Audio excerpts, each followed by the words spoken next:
sekarang ini semakin masif apa itu ya terjadinya kiriman-kiriman ideologi transnasional gitu, karena adanya disrupsi yang luar biasa ini juga pergerakan kepentingan asing untuk mengacak-acak satu negara, satu bangsa termasuk Indonesia itu juga makin intens, makin masif gitu lewat gerakan radikalisme gitu. Dan terutama juga tanaman-tanaman lama yang sudah mereka lakukan sebelumnya gitu, agenda lama yang sama maksud adalah agenda para Habib Baklawi itu yang ditanam di Indonesia, dijadikan keturunan Nabi, jadi-jadian. Kalau tujuannya sama-sama Allah, kenapa harus saling benci? Orang yang kerjaannya ngadu domba umat Islam, apalagi ngadu domba Habaib Kiai yang hubungannya selama ini baik, harmonis, luar biasa, disebut sebagai musyahin. Ya, dulu sebelum Indonesia merdeka, saudara, itu salah satu strategi Belanda seperti itu, saudara. Orang dipecah-pecah dengan cara membagi-bagi status sosial. Enggak, ini bukan soal ilmiah, saudara. Kalau soal ilmiah, buku udah selesai. Setelah itu kita nggak butuh pengakuan. Pengakuan datangnya dari ulama-ulama besar. Tapi kalau yang nggak percaya, saya doain. Besok di akhirat mudah-mudahan dikumpulkan mafuat pleret, iman, munafik, syirir yang bengih.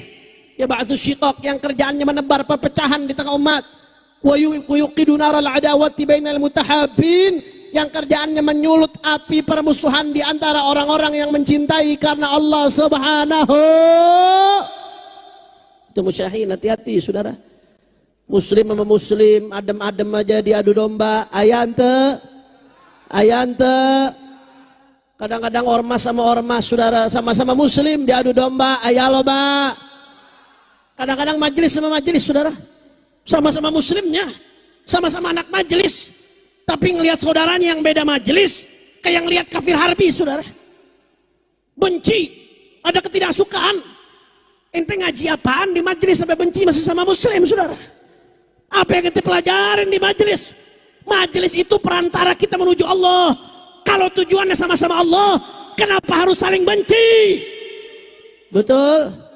Betul? Betul? Musyahin itu hati-hati, saudara. Kadang-kadang luar biasa antara ormas sama ormas, thariqah sama thariqah, saudara. Ribut. Pengikut wali sama pengikut wali ribut, sama-sama ngikut wali, walinya nggak ribut, saudara. Betul atau tidak? Bahkan belakangan ini, saudara, Habib sama Kiai diadu domba. Ada orang bangun tidur langsung adu domba Habib Kiai kerjaannya sekarang, saudara. Saya mau tanya yang begini, ayah loba. Orang kompak, ayah loba. Ayah loba. Itu namanya musyahin. Orang yang kerjaannya ngadu domba umat Islam, apalagi ngadu domba Habib Kiai yang hubungannya selama ini baik, harmonis, luar biasa, disebut sebagai musyahin.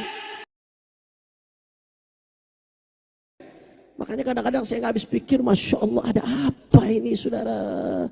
Kau umat mau dibentur-benturkan dengan isu-isu rasisme, saudara, isu-isu suku, isu-isu ini, isu itu, umat dibenturkan, saudara. Ya, dulu sebelum Indonesia merdeka, saudara, itu salah satu strategi Belanda seperti itu, saudara. Orang dipecah-pecah dengan cara membagi-bagi status sosial. Anda bisa buka di Wikipedia. Itu Belanda itu membagi-bagi warga menjadi 3 tingkatan. Tingkatan pertama ini dari Belanda nih. Tingkatan pertama orang-orang Belanda sama orang-orang Eropa lainnya, saudara. Tingkatan kedua, warga tingkat kedua, orang India, orang Cina, orang Arab dimasukin sama Belanda, saudara. Ada warga tingkat 3 yang disebut dengan pribumi. Ini yang mengotak-kotakan seperti ini siapa? Belanda, saudara. Anda bisa buka di sejarah. Belanda sengaja mengotak-kotakan seperti itu. Tujuannya buat apa? Supaya ada kecemburuan sosial. Kalau ada kecemburuan sosial, umat nggak bersatu. Kalau umat nggak bersatu, apa yang terjadi? Saudara, Belanda diuntungkan. Belanda menjadi kuat. Indonesia yang dirugikan. Betul. Saya mau tanya, itu kerjaannya siapa? Itu kerjaannya siapa? Belanda, saudara. Begitu Indonesia merdeka. Sebelum Indonesia merdeka, kita kenal yang namanya Sumpah Pemuda. Di Sumpah Pemuda itu kita udah nyatakan kita semua satu. Bahkan ada setelah itu namanya Sumpah Pemuda Arab juga menyatakan melebur satu. Bahkan begitu Indonesia merdeka, kita kenal dengan istilah Bhinneka Tunggal Ika. Apa artinya Bhinneka Tunggal Ika? Walaupun beda-beda suku, beda-beda budaya, beda-beda bahasa, beda-beda warna kulit, bahkan beda agama, kita tetap satu Indonesia. Betul tidak? Betul tidak? Kok tahu-tahu ada yang mau ngajak balik ke sebelum merdeka lagi, saudara? Orang mau dipecah belah dengan isu rasisme, mau dipecah belah dengan isu suku, saudara. Mau dibentur-benturkan, sama-sama anak Indonesia. Siapa ini kerjaannya? Saudara, kebencian rasisme atas nama suku dan lain sebagainya, apapun wajahnya, saudara. Selain itu dilarang oleh agama, selain dilarang oleh undang-undang negara, itu dianggap sebagai pidana. Ada undang-undang yang menyatakan hukum pidana buat mereka yang mengutarakan kebencian atas nama suku, rasisme, saudara. Tapi nggak sampai di situ, saudara. Kebencian rasisme atas nama suku bahkan dikecam oleh dunia. Ente kalau nonton Liga Champion, tahu Liga Champion? Hah? Bentar lagi Madrid lawan City playoff. Liga Champion. Itu kalau di Liga Champion kadang-kadang di pinggir-pinggir lapangan tuh ada gambar-gambar. Sponsor-sponsor ada tulisan say no to rasisme. Itu kalau nonton Liga Champion ada tuh. Itu nontonnya Liga Zimbabwe sih. Say no to rasisme, anti rasisme. Artinya apa? Jangankan masyarakat muslim, orang Eropa sekalipun, Amerika sekalipun, berbagai belahan dunia sudah muak yang namanya ujaran kebencian atas nama suku. Makanya saya kasih contoh sekarang di Spanyol. Kalau ada pemain misalkan berkulit hitam, saudara, yang dari suku tertentu kemudian diejek-ejek oleh orang kulit putih, itu bisa dipidana, saudara. Itu dikecam rame-rame oleh media, oleh lain sebagainya. Kenapa? Karena memang kebencian atas nama suku, rasisme merupakan tindakan primitif yang tidak sesuai dengan adab manusia, saudara. Betul, betul. Makanya udah gak nyambung, udah bukan zamannya. Umat diadu domba, habaib kiai diadu domba dengan kebencian-kebencian rasisme, saudara. Kebencian-kebencian atas nama suku lah, saudara. Kebencian-kebencian bawa-bawa masalah nasab lah, saudara. Babagik. Masya Allah, saya sampaikan ini karena cinta, saudara. Enggak, ini bukan soal ilmiah. Kalau soal ilmiah, udah clear. 2 kali kami ajak diskusi dengan baik-baik, orangnya nggak datang, saudara. Udah kelar kalau soal ilmiah. Enggak, ini bukan soal ilmiah, saudara. Kalau soal ilmiah, buku udah selesai. Setelah itu kita nggak butuh pengakuan. Pengakuan datangnya dari ulama-ulama besar, dari Ibnu Hajar Al-Haytami, dari Imam Murtada Az-Zabidi. Emang mereka orang-orang bodoh. Mereka orang-orang nggak ngerti, saudara. Urusan masalah nasab habaib yang ramai belakangan-belakangan ini. Enggak, udah selesai. Kalau setelah itu masih ada yang nggak percaya, sabodo teing, saudara. Gampang, nggak ribet-ribet. Mereka yang percaya kepada habaib, saya doakan mudah-mudahan besok di akhirat dikumpulkan sama Habib Abdullah Al-Haddad. Dikumpulkan sama Habib Umar bin Abdurrahman Al-Atas, dikumpulkan sama Habib Umar bin Hafid, dikumpulkan sama Habib Salim Asy-Syatiri, dikumpulkan sama Habib Gures Baharun, dikumpulkan sama ulama-ulama kita. Amin ya Rabbal. Tapi kalau yang nggak percaya, saya doain besok di akhirat mudah-mudahan dikumpulkan sama Fuad Pleret, Imat, Mama Gupron. Amin, amin. Gitu aja kok ribut. Betul atau tidak? Betul atau tidak? Terserah masing-masing, saudara, nggak usah ribut. Lakum dinukum waliyadin, sungguh terlalu. Nggak usah bakal ribut. Habib kiai diadu domba. Makanya saya katakan enggak, ini bukan soal ilmiah. Kalau ilmiah udah kelar. Ini bukan soal ilmiah, bukan soal kajian. Ini soal kebencian. Ini soal kedengkian. Ini sadar atau tidak, ini adu domba sesama anak bangsa, saudara. Betul? Betul? Ini adu domba sesama anak bangsa, saudara. Habaib mak kiai dibikin ribut, umatnya dibikin ribut. Judi online-nya makin merajalela, saudara. Habaib mak kiai dibikin ribut, judi online makin gila-gilaan. Anda tahu data dari PPATK, itu perputaran uang haram dari judi online 1 tahunnya lebih dari 300 triliun, saudara. Sampai anak-anak kecil yang main judi online, jumlahnya lebih dari 190.000 anak-anak kecil di bawah umur main judi online. Judi gila-gilaan, mulai dari rakyat sampai pejabat, mulai dari umat sampai santri, sampai ustadz. Saya tahu ada yang kena judi online, saudara. Terus Habib Mekkiyahnya disuruh ribut urusan nasab. Umat yang belum bisa baca Quran masih banyak, yang belum sholat masih banyak. Terus Habib Kiai disuruh ribut, saudara. Disuruh tutup mata. Narkoba makin gila-gilaan merajalela. Lebih dari separuh isi penjara di Indonesia yang sudah overload ini. Penjara Indonesia sudah overload, saudara. Ini keterangan dari Kemenkumham.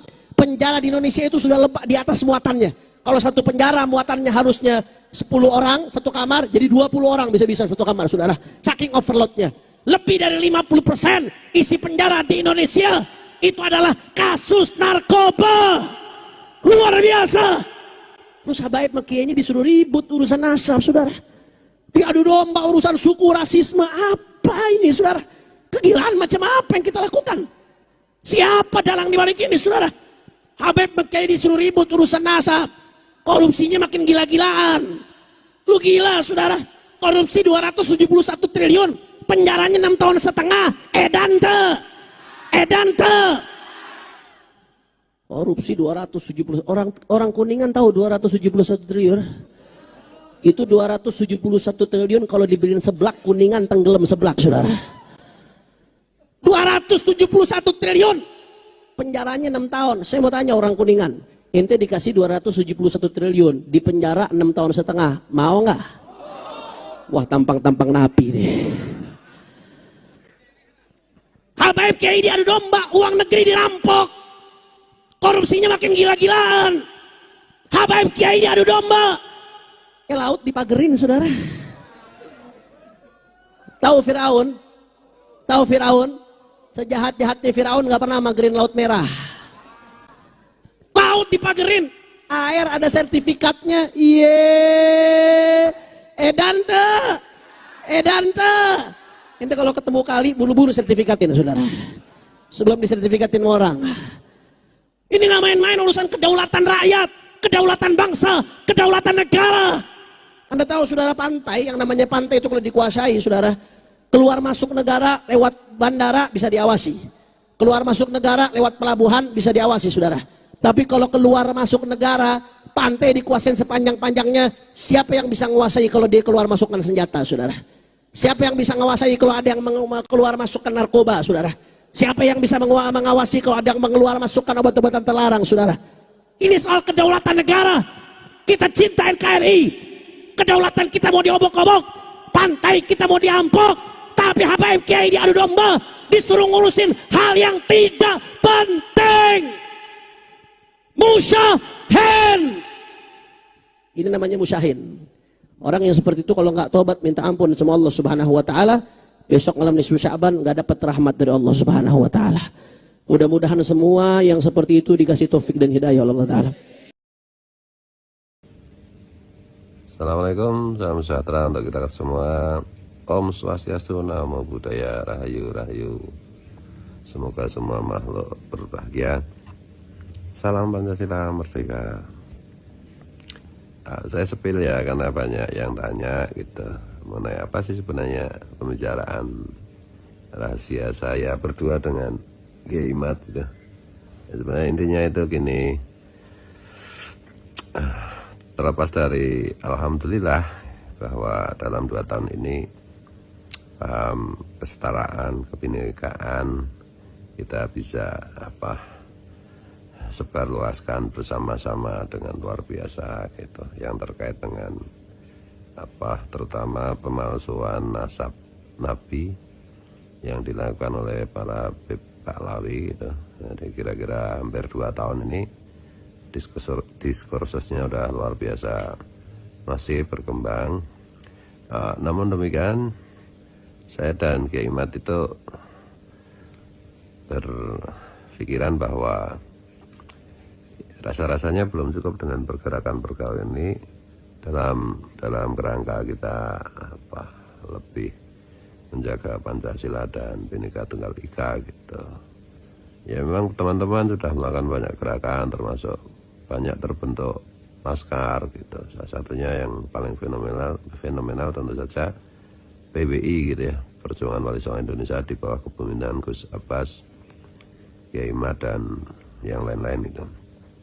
Juga ada LASNU yang saya pasrahkan ke Gus KRT Fakih, ada Lasmara, dan udah di mana-mana juga ada pergerakan luar biasa ya, termasuk di Kalimantan gitu.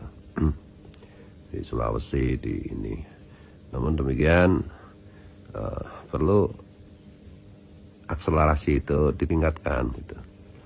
Nah, kita sepakat dengan Kiai Imad bahwa pergerakan secara kultural itu harus lebih diintensifkan gitu, termasuk kemungkinan-kemungkinan untuk kita spill ke dunia politik gitu, meskipun beberapa kali kita udah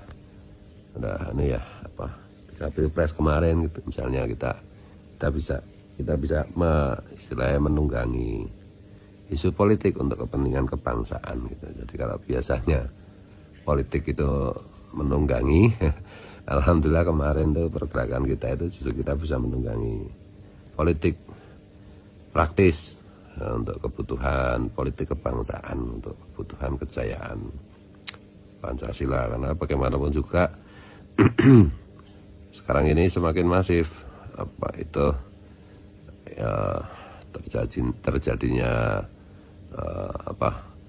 kiriman-kiriman ideologi transnasional gitu, karena adanya disrupsi yang luar biasa ini juga pergerakan kepentingan asing untuk mengacak-acak satu negara, satu bangsa termasuk Indonesia itu juga makin intens, makin masif gitu lewat gerakan radikalisme gitu. Dan terutama juga tanaman-tanaman lama yang sudah mereka lakukan sebelumnya gitu, agenda lama yang sama maksud adalah agenda para Habib Bahlawi itu yang ditanam di Indonesia, dijadikan keturunan Nabi jadi-jadian. Karena sekarang kan Habib Bahlawi kan jelas tidak bisa menjawab kenyataan bahwa mereka memang betul-betul bukan keturunan Nabi, bahkan mereka orang Quraisy saja bukan, orang Arab saja bukan, apalagi kok keturunan Nabi, sangat mustahil itu. Baik secara kajian sejarah maupun kajian ilmu genealogi atau ilmu biologi atau DNA itu, mereka kan Habib-Habibnya Ki.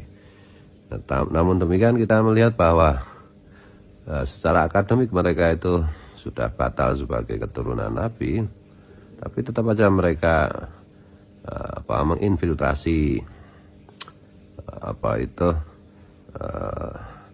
di dunia politik maupun di dunia kultural gitu, sehingga akibatnya bahkan sampai hari ini hampir 2 tahun aja kan media mainstream itu ketakutan atau menjadi banci menghadapi ini. Tidak ada yang berani terang-terangan mengangkat kepalsuan nasab para Habib ini gitu. Tapi karena kehendak Tuhan, meskipun kita tidak didukung oleh media mainstream, tetap aja harus kesadaran masyarakat bangsa Indonesia itu terus berderap-derap gitu, terus menyebar kemana-mana, dan tanpa rasa malu para Habib masih terus saja melakukan penipuan gitu, menipu bangsa Indonesia dengan tetap mengaku sebagai keturunan Nabi gitu. Nah ini tentu kita berkejaran dengan waktu gitu. Kalau akselerasinya tidak kita tingkatkan, ya tentu saja ada kekhawatiran bahwa kita akan terlambat gitu. Nah begitu masifnya itu infiltrasi anti Pancasila itu merembet kemana-mana termasuk ke dunia politik, maka kita perhatikan misalnya DPR, MPR itu bukan nggak mau membahas masalah nasab Habib yang palsu ini kan. Nah, ini saya dan Kiai Imad tuh berpikir gitu bahwa apakah mungkin kita tingkatkan akselerasi diskursus paham kebangsaan ini dalam rangka menjaga Bhinneka Tunggal Ika dan Pancasila khususnya itu secara kultural maupun secara politis gitu. Kira-kira gitu ya.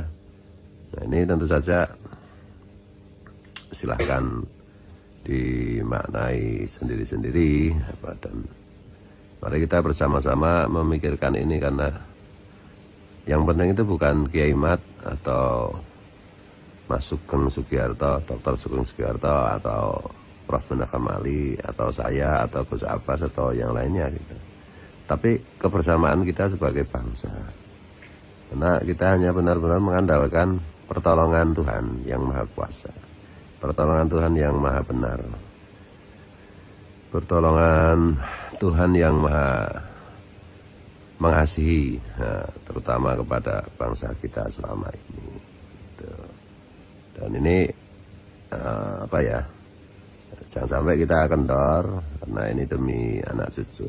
Saya selalu berkeyakinan bahwa kalau Pancasila diganggu, maka Indonesia akan berbahaya gitu. Kalau Pancasila ditinggalkan, maka Indonesia akan menjadi neraka gitu. Sebagaimana terlihat di Somalia, di Suriah, di Irak, di negeri-negeri Timur Tengah yang ngaku negara Islam tapi memahami Islam dengan tolol itu ya. Karena memang ya tafsir, berkali-kali saya sampaikan, tafsir terbaik mengenai ajaran Islam itu ya seperti yang turun-temurun sudah digariskan oleh leluhur kita, bahkan ketika bangsa kita belum mengenal agama formal, yaitu tafsir terbaik ajaran Islam itu adalah Pancasila itu sendiri. Dan juga kita juga melihat bahwa selain agama Islam di Indonesia, banyak agama itu juga menjadi agama yang penafsirannya jauh lebih baik daripada bahkan di tempat asalnya, karena naluri sebagai putra-putri bangsa Nusantara, saudara-saudara kita yang non-muslim itu menafsirkan agamanya dalam perspektif Pancasila, dan disitulah kita ada kesamaan ideologi gitu. Dan disitulah tafsir yang paling hakiki, paling tepat mengenai agama gitu. Karena memang leluhur kita udah keren gitu, sebelum agama formal datang udah punya nada dasar yang tepat mengenai bagaimana menangkap dan menafsiri perintah para nabi, dan artinya itu adalah perintah ilahi, perintah Tuhan.